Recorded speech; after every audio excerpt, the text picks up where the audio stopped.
Παρίσι, η ωραιότερη πόλη του κόσμου, αστράφτη. Ναι, έχει πάρει φωτιά, μα υπάρχει λαμούρ.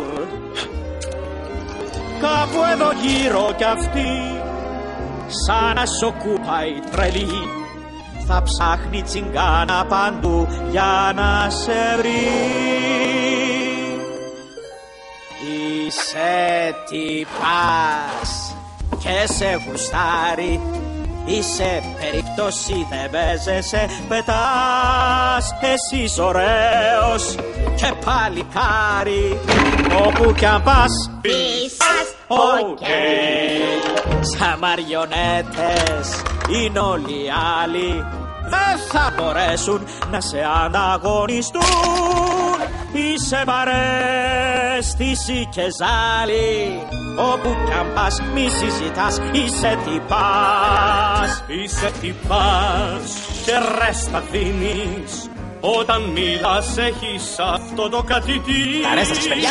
Έτσι αρχοντιά, δεν τη συγκρίνεις. Έτσι αδερφέ, είσαι τυπάς. Εσύ είσαι αρχαίο αγαλματάκι. είσαι ένα νόστιμο και φρέσκο λεκτικό. Εσύ είσαι ρε κρουασανάκι, Μα δεν μας ασπρές τα τυπάς, είσαι τυπάς. Πες με αν θέλεις ψωνάρα, μ' ακουάζει, το νιώθω. Έχω μια διαίσθηση θα έρθει για σένα εγώ. Εσύ χτυπάς.